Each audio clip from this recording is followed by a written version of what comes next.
Salut à tous, c'est Banque de la chaîne, bienvenue sur cette vidéo qui aujourd'hui va parler de génération. Vous savez que c'est un thème que j'aime particulièrement parce que ça nous permet de comprendre un peu les différences générationnelles, le pourquoi il y a des moments il est très difficile de rentrer en lien avec d'autres générations et ou tout simplement, mais si on rentre en lien et qu'on accepte et on s'entend bien avec les autres générations, comprendre les deltas qu'il y a et pourquoi culturellement il y a des moments où on peut pas se comprendre, on peut pas et le temps aidant, surtout les plus anciennes générations, il n'y a pas l'envie. Il n'y a pas l'envie de reprendre un ensemble d'éléments comme s'ils devaient être rééduqués par une nouvelle façon de fonctionner.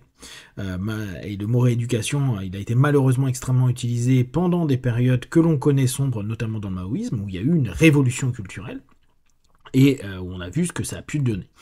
Du coup, le travail sur les générations, moi, me plaît parce que ça nous permet au fur et à mesure de s'ouvrir à l'autre, et de se dire, ok, d'accord, les jeunes fonctionnent comme ça parce que ceci ou cela. Attention, il y a toujours quelque chose qui, je pense que vous l'avez aussi vécu, est problématique, c'est que ce qui est dit, écrit, qui peut être scientifique ou qui sont juste des retours d'expérience, reste simplement un élément superficiel. On sait très bien que quand on est ado et qu'on entend ou qu'on lit des articles à la télé ou maintenant sur les vidéos, etc., on pouvait se dire, ok, ils ont raison là-dessus, mais ils savent pas tout ce qui se passe. Ils se rendent pas compte de tout ça. En fait, il y a un delta parce que on est observateur de ce que eux sont en train de vivre. Je vous prends un petit article que j'ai trouvé sur Upworthy que j'ai trouvé très sympa. Et c'est simplement pour qu'on puisse un peu marquer à nouveau cette différence avec un film que peut-être beaucoup d'entre vous ont aimé. Moi j'ai adoré, c'était Le Cercle des Poètes Disparus, qui m'avait été conseillé par ma mère, donc du coup, qui elle, une boomeuse. Boomeuse sur un X, et là c'est une X qui l'a proposé à sa génération Z, ses enfants. J'ai montré à mes enfants la Gen Z, le cercle des poètes disparus, et leur réaction de colère m'ont bouleversé. Apparemment, inspirant signifie des choses différentes pour les générations X et la génération Y. C'est une dame qui s'appelle Annie Renaud, qui je ne sais pas ce qu'elle fait sur Worthy. En tant que parent de la génération X, d'adolescents et de jeunes adultes de la Gen Z, j'ai l'habitude de grimacer devant des films des années 80-90 qui ont mal vieilli. Cependant, un film de ma jeunesse que j'ai adoré et que je pensais qu'il adorerait, Le Cercle des Poètes Disparus, a suscité des réactions négatives inattendues chez mes enfants, mettant en lumière des différences générationnelles dont j'ignorais l'existence. Et ça, franchement, je trouve que c'est super.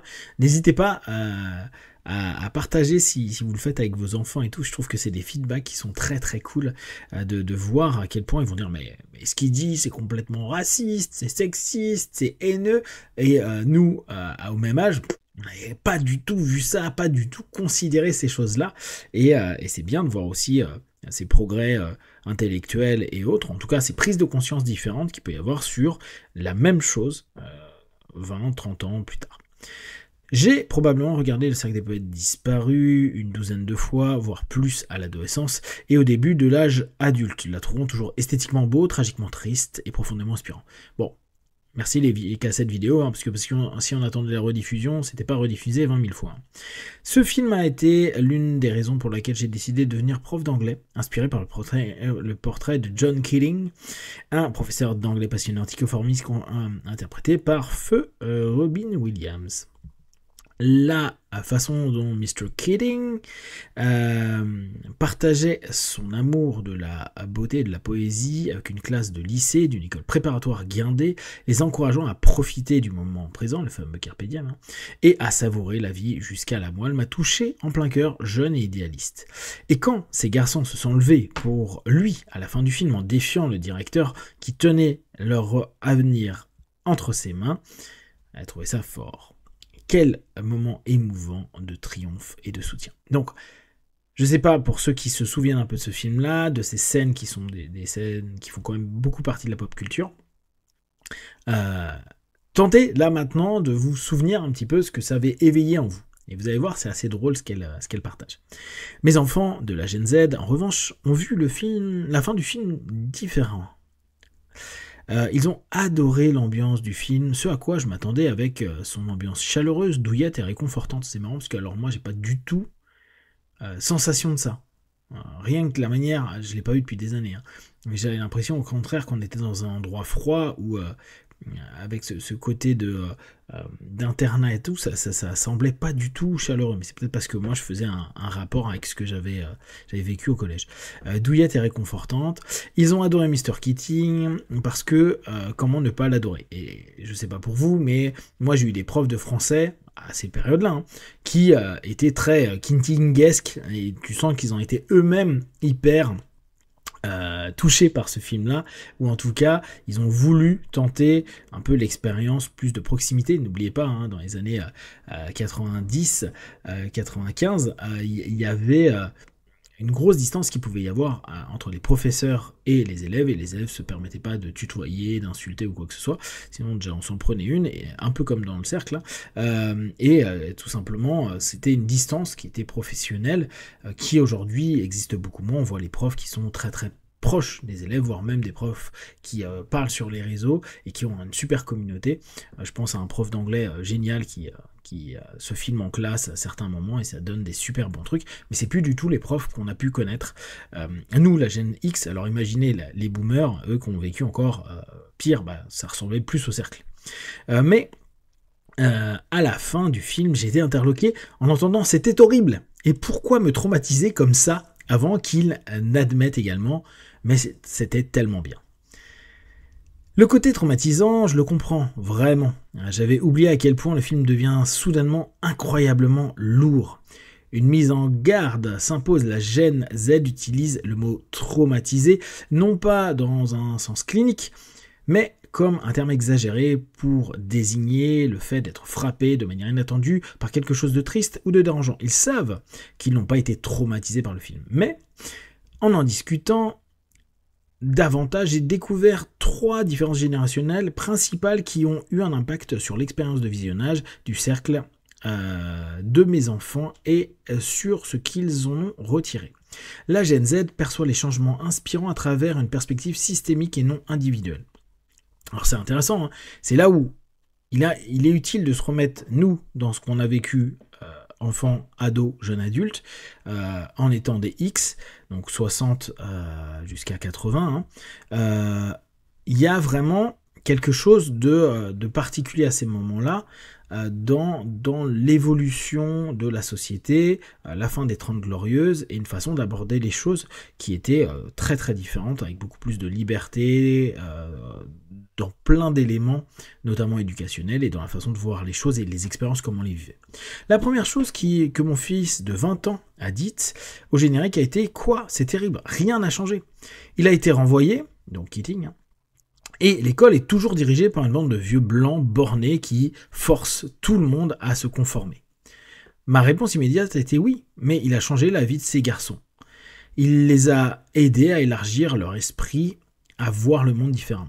Et c'est vrai que je pense que c'est un des éléments qui nous a marqués, c'est-à-dire qu'il pouvait y avoir des gens dans nos vies qui allaient modifier notre façon de percevoir le monde, notre façon d'aborder le monde, et là encore, je sais pas pour vous, mais moi j'ai eu des profs comme ça. J'ai eu certains profs complètement incroyables et sur lesquels j'aime bien me poser dans mes souvenirs et me dire waouh, ces gens-là ont vraiment donné des opportunités, été des tremplins intellectuels, émotionnels, de développement.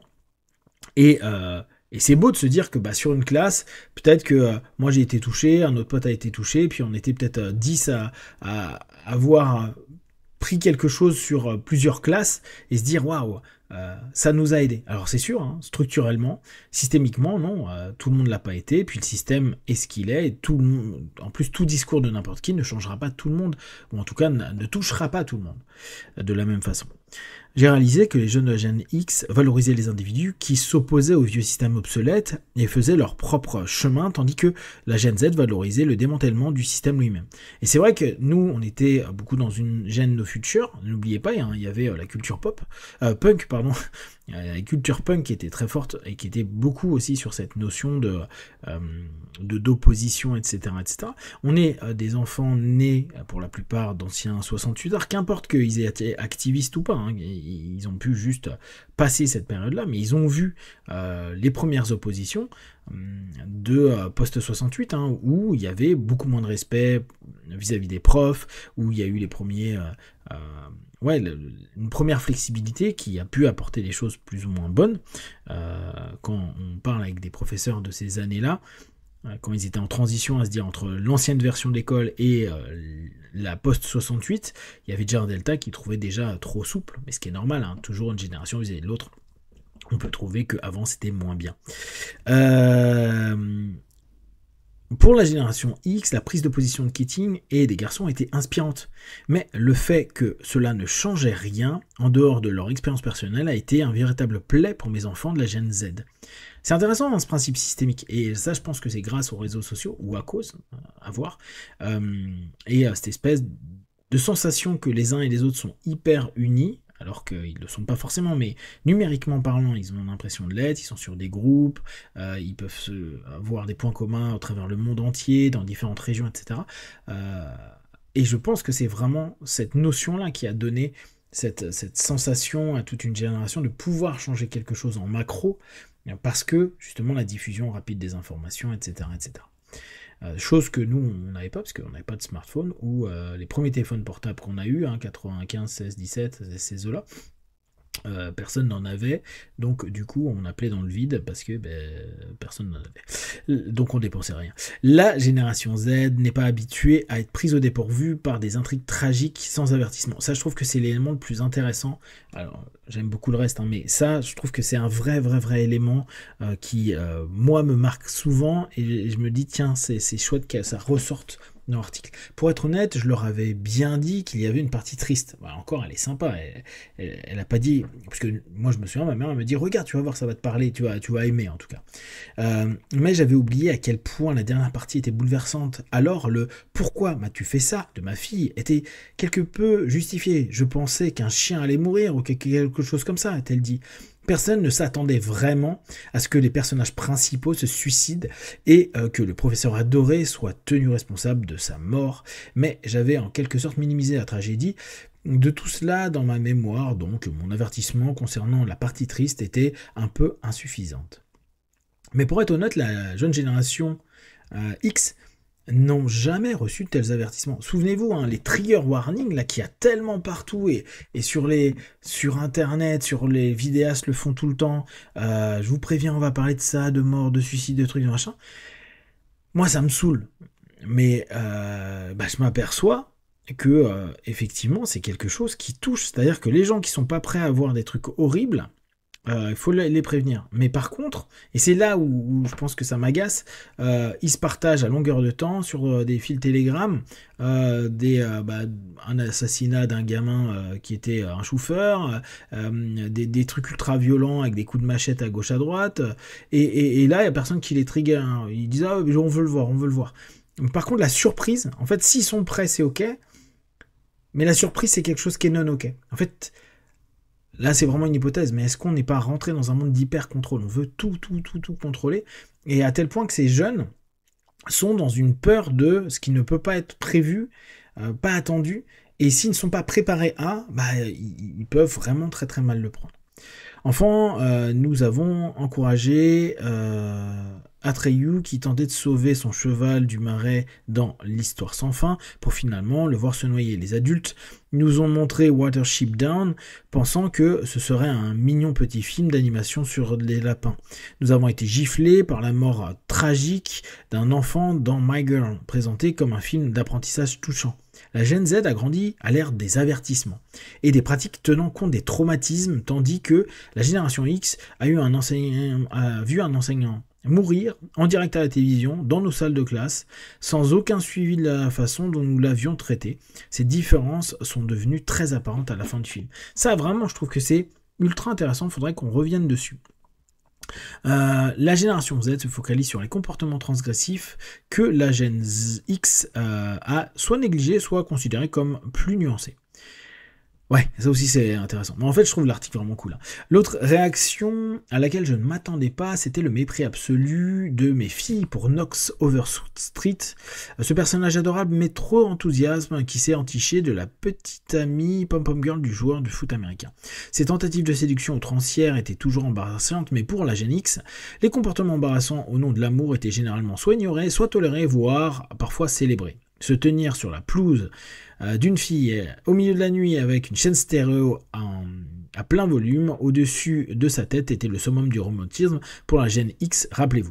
Et ça, c'est aussi très amusant, effectivement. Aujourd'hui, ce qui va être considéré comme agressant, harcelant, nous, ça semblait être le mec qui lâche pas l'affaire, il a envie, il tente d'être cool.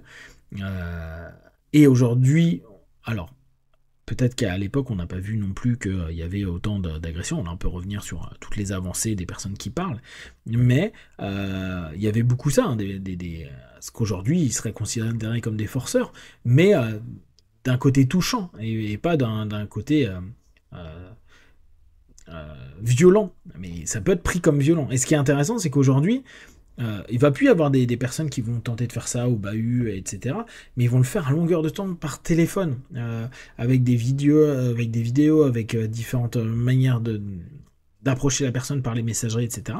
Et donc il y a un changement, et il y a un changement de perception aussi de cette notion-là qui peut être considérée aujourd'hui comme une agression.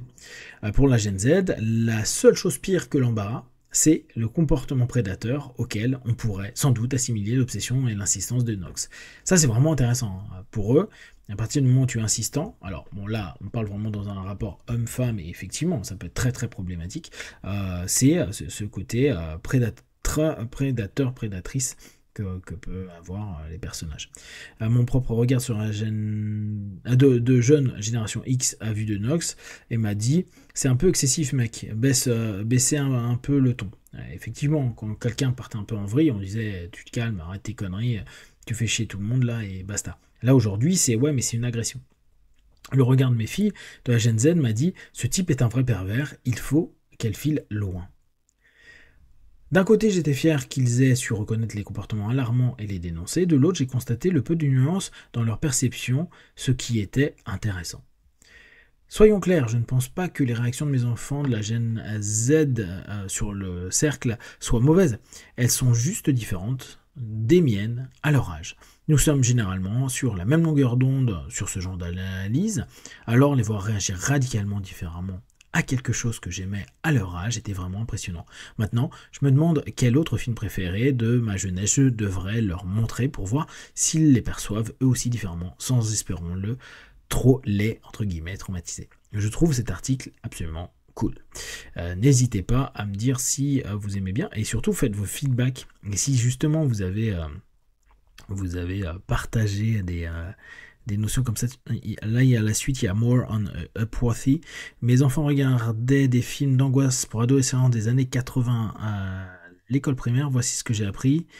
Ouais, bon, c'est d'autres articles. Une maman a montré à ses enfants de la Gen Z Ferris Bueller et a été surprise de savoir qu'il était, selon eux, qui était le véritable héros. C'est génial, je trouve, ce genre de retour ou d'expérience. Si vous avez deux enfants ados, ça doit être très très marrant de faire des comparaisons. Si vous avez des questions et des remarques sur le sujet, partagez sur Facebook, YouTube, j'y répondrai le plus rapidement possible. Comme d'habitude, de tout ce que je propose, ne prenez que ce qui est bon et juste pour vous. Testez, observez, analysez et concluez. Be one, ciao.